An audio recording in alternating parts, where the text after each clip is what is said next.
Andrew Thorp King is a seasoned fintech banker, entrepreneur, and author known for his innovative approach to embracing failure as a pathway to success and alignment with one's true calling.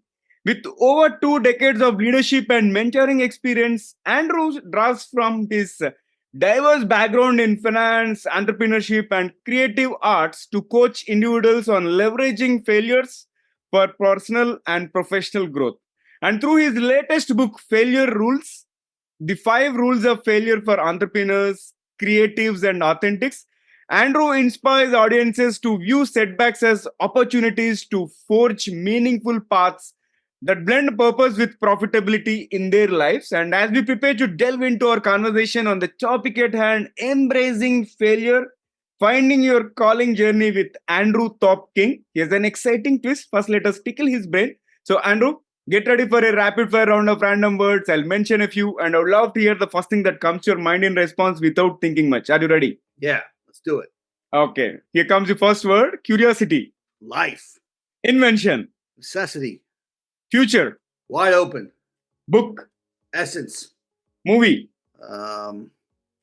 Vital. Aliens. Not sure. Next one is universe. Vast. Leadership. Vital again. Okay. And role model. Immortal. Role model. Role model. Key. Okay. And next is success. Internal. Okay. The last one, failure. Essential. Good one. I loved your responses, Andrew, and thank you for participating in the first rapid fire round. There is one more rapid fire round toward the end of the episode, so stay tuned. And before I formally welcome you to the show, let me welcome the audience. So, folks, you have tuned into TGV, and hearty welcome to the Guiding Voice podcast series, where we embark on transformative conversations for a better future. I'm your host, Naveen Samala, dedicated to making the world a better place through valuable discussions that add value not only to your life, but also to your career. And thank you so much for tuning in, and you are going to have a lot of fun. And Andrew, hearty welcome to TGV. How are you doing today? I'm doing good. I think I need to be more caffeinated for this next rapid fire. I had a few losses from this rapid, but I'm doing well here. I'm Wonderful. just getting on my nicotine, my protein, my caffeine. It's morning here in the Philadelphia area. Got it. And let's get the ball rolling. And here comes the first question. Let us begin with your success mantra. So please share top 3 things that have contributed to your success so far. 3 things that have contributed to my success. I would say resilience, flexibility, and imagination. Resilience, flexibility, and imagination. And what is your favorite failure and why? My personal favorite failure, I would say, this is strange, but my first divorce, because it just made the world wide open. I became my next best self more quickly and more fully after that. Interesting. And Andrew, you have had a diverse career path, right from fintech banking to entrepreneurship, writing novels, and even founding record labels. How have these varied experiences shape your understanding of failure and success? Yeah, so I mean, that's what the whole book is about, right? So it's about really kind of positioning one to have a premeditative attitude towards failure, particularly if you're going to go down more unorthodox and more difficult career paths, creative paths, monetize or not. It's to think about how you're going to, confront failure, metabolize it, leverage it, and optimize it, right? And so the 5 rules are really more like just general mindset guides to help you think about that ahead of time. So when it happens, you're not reflexive, you're not reactive, you're intentional in how you're going to negotiate failure, move forward. So for example, like failure rule number 1 is failure purifies. And it's the idea that the phoenix must burn to emerge. That, oftentimes in our lives when failure events hit, whether it's due to our own lack of judgment or whether it's due to something outside of our control that just imposes itself upon us, that, the key for us is to figure out what that's burning off of us, because oftentimes failure is, almost like this divine universal kind of force that can shave off things that we ought to, get rid of in our life, whether it's bad thinking that needs to be replaced with new thinking, bad habits with new habits, or even bad circumstances, be it occupational, relationship, or where you reside. And so I think when we have these shifts in our lives that are induced by failure, we need to step back, see the chaos in it, steer the chaos in our direction to our advantage, and figure out what's in that mess that needs to be amplified, focused on, double clicked on, and help bring us into, what might end up being a wider, more full, more forward moving next best self. Mhm. Got it. So you mentioned about your book, like Failure Rules, and which is for entrepreneurs, creatives, and those seeking authenticity. So share Yeah. one or two more key rules and how they can transform one's approach to setbacks and challenges. Yeah. So another one is failure rule number 2: nothing is safe. And I Nothing. really learned this through my failures, where I didn't really, I had a whole ready, fire, aim approach, which I still endorse, but I still think Mhm. that you ought to kind of sharpen your sharpen your aim a little bit before firing. But it's the idea that, like, no matter what you go after, it's never really safe. Mhm. Even the things that maybe like the normies in the world, or you might hear from familial influences that are trying to guide you in the most safe path, whether it's go to the corporate world or go study for this and then X will happen, and these prescriptive kind of ideas of career paths, Mhm.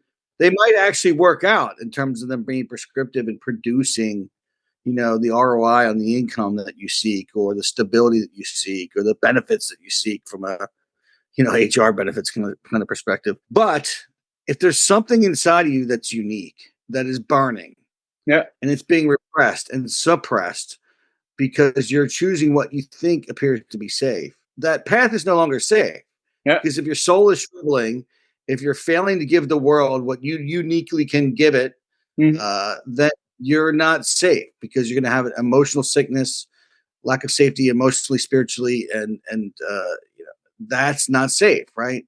So it's debunking the idea of safe, talking about how to try to still mitigate risk and plan for contingencies, and have a portfolio pursuits mindset to try to make your path as safe as possible anyway in an unsafe world. So that's really what failure rule number 2 is about.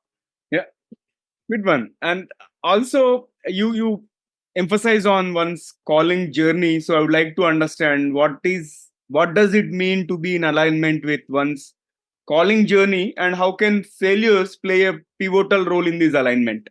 That's a good question, right? So the book really kind of pegs Mm-hmm. a couple of things. So it's your internal spirit voice is kind of a concept in the book, and that's this idea of, like, whatever people group, culture, history, religion, lack of religion you come from, universally it's kind of understood what we mean when we talk about our conscience, our inner voice, our true self. These kind of very vague terms, right? But what it really all points to is, in our quiet moments, if we're attentive to it, there are things that come to us. There are kind of visions, ideas, a sense of things, a sense of the right way when on paper the way is not clear.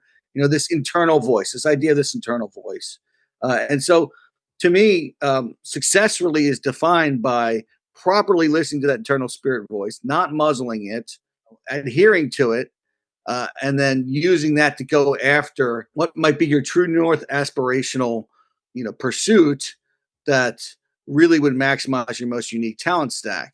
And when you're doing that, you're going to then find yourself more aligned with your calling journey, right? You're not going to be drifting into mediocrity. You're not going to be drifting into just being a slave to safety.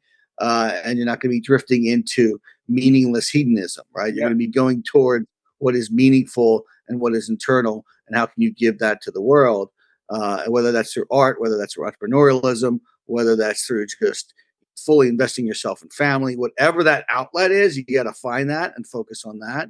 And to me, that then is what gives you real success. So it's Yeah. not defined in material terms. It's not defined by me in the book, and the external, although those can be great markers and amazing byproducts of success, to have material wealth. And also, many individuals seek more meaning in their work. And how can embracing failure help someone extract a deeper meaning from their professional pursuits? Yeah, I think because if you're learning how to think about failure in a way where it's not going to affect your identity when it happens, Mm-hmm. you know that you can pull your identity from a failure event. You're going to experiment more. You're going to try more, and you're going to have a more positive attitude. Detach your ego when it happens, and you're going to find more meaning in your relationships at work, or you're going to find more meaning in being more curious about more pursuits, or being more audacious and going after more pursuits that have a chance to be more worthy of your life. Got it, got it. And also, Andrew, you discuss this failure prevention across various domains, right? So, how can people, especially entrepreneurs and creatives, proactively minimize the impact of failure on their professional as well as personal lives? Yeah. So that speaks to failure rule number 4, which is I call it the thing one and thing two dependency. Thing one and thing two has nothing to do with the cat in the hat. It's more like envisioning a disheveled Tony Soprano waking up in his white bathrobe and smoking his first cigar of the day and saying, "Hey, you got this thing one over here and this thing two over there." Thing one is your enabler pursuit, right? So it's something in your life that is more stabilizing, some sort of scaffolding to give you a little more safety, a platform of safety, even though nothing is safe, but more safety to help you go after your thing two, which your thing two is your aspirational pursuit, your North Star dream. Help you go after that a little more wisely. And it's the idea that your dreams are not safe either. You can't just drop everything and go after your dreams just because you want meaning in your life or you want to maximize your impact in the world. You got to do it very strategically, and you got to expect to fail a lot, and you got to build scaffolding of support for when you do fail, right? Yeah. So this is part of the failure prevention mentality, right? Like this is a failure rule where it's more about like how can you strategize to go after those very important aspirational dreams, but do it in a way where you're not destroyed if you fail, because you're going to fail at certain pieces of the journey. Even if you ultimately succeed, there will be failure and roadblocks and pitfalls along the way, right? So it talks about the obvious example is bang down a 9 to 5, have a side hustle on the side. Sure, that's obvious, but there's other ways to construct a thing one and thing two dependency that are more creative. So I think of these two brothers I knew from Lebanon, these Shia Muslims. They came over to America to live their dreams, and their dream was really to be business owners and kind of have a retail empire of sorts. And they needed some seed money. So what they did is the thing one enabler pursuit that they stood up was they essentially went and worked for Disney on Ice, Mm-hmm. traveling. They didn't have to pay any lodging. They didn't have to pay any food. So they had no home, no expenses. So their entire salaries, they could just save and save. They did that for years. The road was their home. It was a big sacrifice, but it was their creative enabler pursuit. And once they had the seed money, then they went and started retail businesses. So they owned everything from cigar lounges to gyms to nightclubs to gas stations in this one town. And over time, that was their dream built up. So that's like the thing one and thing two dependency, that you can't just always drop everything, go straight after your dream. You got to find creative, circuitous ways to get there. And even then, it's not guaranteed because nothing is safe. So be prepared for failure. Love this story, and we have had great conversation so far, and it's time for us to add some more fun and some more excitement to the episode. So, shall we kick off the second rapid fire round? Sure, let's do it. Okay, here comes the first question. If you could have one gigantic billboard anywhere with anything on it, what would it say? You are not your failures. Wow. And what is the most adventurous thing you have ever done, and would you do it again? Outrageous. Probably doing a bodybuilding competition, and maybe even though I'm old. Okay. And can you describe yourself in just one word? Audacious. Audacious. Okay. And what is the weirdest piece of advice you have ever received that turned out to be surprisingly useful? Winston Churchill's quote, success is going from failure to failure without loss of enthusiasm. Good one. And Andrew, if you could rename the street you live on, what would you name it? Thorp Lane. Okay, here comes the last one for the rapid fire. What is one electronic gadget that you'd like to see or invent yourself? Oh, see or invent myself. Ooh, a cigar lighter that never runs out of fluid. Good one. And let's flip back to the mainstream. So, what advice would you give to someone who is struggling to monetize their creative pursuits or kickstart their entrepreneurial journey due to fear of failure? Secure your enabler pursuit so you have some stability, relative stability, and then come up with 10 ideas and strike out all but 3 ideas that burn most deeply inside you, and then come up with some plans for each one and compare which ones can be enacted in the most cheap way, but with the highest impact. Wow. So profound advice, and I thoroughly enjoyed the conversation. And how is your experience being hosted on TGV, the Guiding Voice podcast? Good times. You have a lot of energy and good questions, and I like the pace. Next time I'll keep up better. I'll be more awake for you. Absolutely, absolutely. Let's do a few more episodes in future. And Andrew, thank you so much for joining me today. And it was indeed a great conversation, and I really appreciate it. All right, have a great day. All right, you two have a fantastic day. And friends, that was our episode with Andrew Thorp King. And before we jump into the fun trivia section, we have a quick request in case if you haven't already subscribed to TGV, the Guiding Voice podcast, please subscribe to our podcast from wherever you have tuned in, because you will learn a lot while having fun, and subscribing keeps you updated on new episodes. And also, if you have enjoyed this conversation and found it useful, please share with at least 3 of your friends or colleagues who would also like TGV, the Guiding Voice. So spread the knowledge and help others grow just like you. All right, now let's hop into the trivia segment. Having had amazing conversation about failures with Andrew Thorp King, today's trivia is about the term favorite failure. You know, this term refers to a concept where individuals identify a particular failure from their past that they view as significant or transformative in a positive way. Rather than dwelling on the negative aspects of the failure, the idea is to recognize and embrace the lessons learned or the growth that resulted from that specific failure. And the origin of the term is rooted in the philosophy of personal development and resilience. And it suggests that failures can serve as valuable learning experiences and catalysts for personal growth and success. By reframing failures as favorite, individuals can shift their mindset and approach to setbacks, viewing them as stepping stones towards achieving their goals rather than obstacles. And this term has gained popularity in self help and motivational circles, emphasizing the importance of resilience, adaptability, and learning from setbacks in order to thrive in both personal and professional pursuits. So I'll stop here. And the question that comes to me at this moment is, what is your favorite failure? Do mention about it. If you are watching it on YouTube, you can comment there. Or if you have found this episode on some social media platform or some audio platform, you can comment there as well. And folks, thank you so much for tuning in and also for being part of our awesome TGV family. Would love to hear from you. Do not hesitate to share your ideas, feedback, topic recommendations, and most importantly, guest speaker suggestions either through our social media, or you can also email us at theguidingvoiceforyou@gmail.com, and let's create content that resonates with you. I'm your host Naveen Samala, a lifelong learner, and my goal is to have impactful conversations that improve not only your life but also your career. So until next time, take care, stay inspired, and remember, the best is yet to come. Goodbye for now. See you all in the next episode with another amazing guest.